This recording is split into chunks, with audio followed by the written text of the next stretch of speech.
Assalamualaikum warahmatullahi taala wabarakatuh. Selamat pagi, salam sejahtera buat kita semua.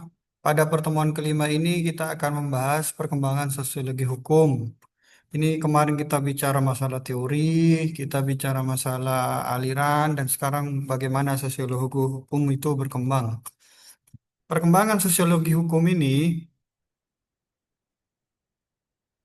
berkembang di masyarakat, perkembangan sosiologi sangat dinamis antara hukum dan masyarakat, serta pentingnya memahami hukum tidak hanya sebagai teks, tapi juga sebagai praktik sosial. Ini yang mempengaruhi perkembangan sosiologi hukum di tengah-tengah masyarakat yang dinamis ya, tentunya.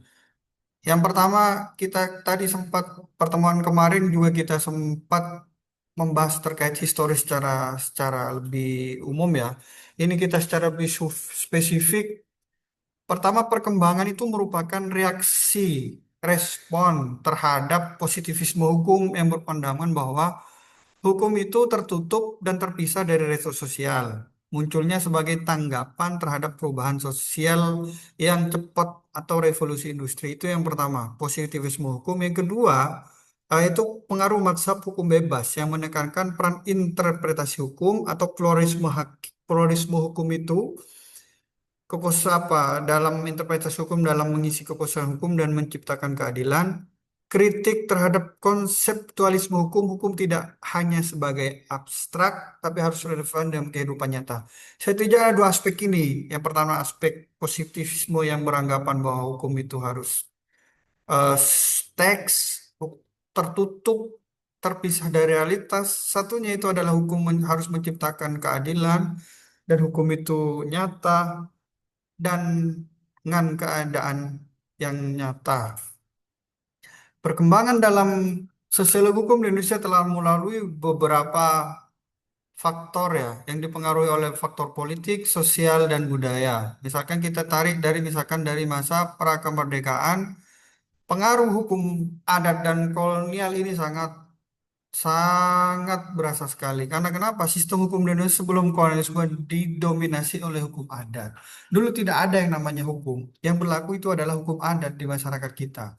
Jadi kolonial itu Belanda masuk ke sini, maka dia setidaknya membuat aturan hukum yang baru. Dengan kedatangan Belanda ke sini, mereka membawa hukum Barat, yaitu hukum Romawi dan hukum Belanda, sehingga menciptakan di tengah masyarakat di masyarakat kita itu adalah dualisme hukum. Yang pertama adalah hukum adat dan hukum kolonial yang dibawa oleh Belanda. Pada tahap kedua itu pada awal masa kemerdekaan yaitu pembentukan sistem hukum nasional. Setelah masa penjajahan itu adalah kemerdekaan. Makanya Indonesia merdeka itu berusaha membentuk sistem hukum nasional tersendiri, yaitu menyatukan hukum adat, hukum Islam, dan hukum Barat dalam hukum nasional itu sendiri. Itu integrasi antara ketiga sumber hukum ya, hukum adat, karena mau tidak mau kita tiap daerah mempunyai hukum adat tertentu. Yang kedua itu adalah hukum Islam, karena di Indonesia mayoritas Islam. Yang terakhir itu adalah hukum Barat atau hukum Romawi Belanda yang dibawa oleh kolonialisme itu dalam sistem hukum nasional kita. Nah, pada masa Orde Baru, hukum dijadikan sebagai alat kekuasaan untuk melanggengkan kekuasaan Orde Baru pada waktu itu oleh Soeharto dalam teori atau aliran yang tadi sempat kita teorinya Marx misalkan tentang sosialisme, konflik sosial itu. Ini berlaku di sini pada zaman Orde Baru. Tujuannya apa? Mempelajari dampak hukum pada masyarakat seperti ketimpangan sosial dan konflik agraria. Konflik agraria sejak zaman Orde Baru itu sangat apa namanya banyak sekali konflik agraria itu dan ketimpangan-ketimpangan sosial yang terjadi di masyarakat. Karena apa? Waktu itu hukum dijadikan sebagai alat kekuasaan. Tidak ada yang namanya hukum untuk kepentingan masyarakat kecil atau terutama itu. Lalu era reformasi sampai sekarang pasca Orde Baru muncullah kesadaran hukum bahwa hukum tidak dipisahkan dari konteks sosial. Hukum berkembang sebagai disiplin ilmu dengan kajian tentang pluralisme hukum, yaitu mengkaji tentang interaksi hukum, negara, adat, dan agama, hukum ketidakadilan sosial misalnya, hukum dan ketidakadilan sosial seperti korupsi, konflik, hukum dan globalisasi misalkan kita bicara masalah hukum tradisi internasional dalam konteks lokal. Makanya di sinilah perkembangan di era reformasi itu menyatukan antara hukum, kesadaran hukum itu tidak terpisah dengan realitas sosial yang ada itu.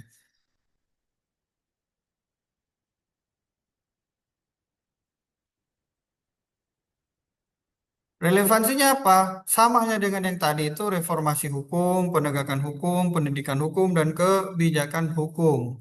Yang paling penting di sini adalah antara reformasi hukum dan kebijakan publik. Itu tidak kalah pentingnya itu adalah penegakan hukum. Penegakan hukum sekarang kayaknya gimana ya? Kalau kita lihat banyak putusan-putusan atau penegak hukum kita yang tidak adil lah dalam memberikan putusannya ya. Nah, dalam hal ini kesimpulannya sosiologi hukum itu terus berkembang sebagai disiplin ilmu yang kritis terhadap praktik hukum formal dan berupaya memahami hukum dalam konteks sosial yang dinamis, saling mempengaruhi dalam dinamika sosial. Ini poinnya, perkembangan sosiologi hukum itu menjadi sebuah disiplin ilmu yang kritis, artinya sudah menyatu ya antara sosiologi dan hukum. Tujuannya apa? Untuk apa menghindari bukan menghindari ya dis untuk kritis terhadap praktek hukum formal. Praktek hukum formal itu yang memahami hukum secara teks saja, hitam putih misalkan berdasarkan pasal demi pasal, tidak melihat konteks sosial yang ada di dalam masyarakat itu sendiri. Misalkan yang terjadi salah satu contoh kasus yang lagi ramai, misalkan ada seorang nenek yang mencuri. Mencuri secara hukum memang salah. Kalau kita bicara masalah praktek hukum formal ya salah itu dipidana karena mencuri. Tapi dalam konteks sosial, kenapa si nenek itu mencuri? Ah, ternyata si nenek itu memang miskin dan butuh lapar. Dalam hal ini harusnya hadir keadilan hukum. Makanya kata Pak Artijo itu di atas keadilan hukum dan kepastian hukum itu ada kemanusiaan. Nah, disinilah kebijaksanaan hakim dibutuhkan dan diharuskan dalam memutus berdasarkan kebijaksanaan sehingga lahirlah putusan yang adil untuk masyarakat. Mungkin itu pertemuan kelima ini saya cukupkan, kurang lebihnya mohon maaf. Assalamualaikum warahmatullahi wabarakatuh.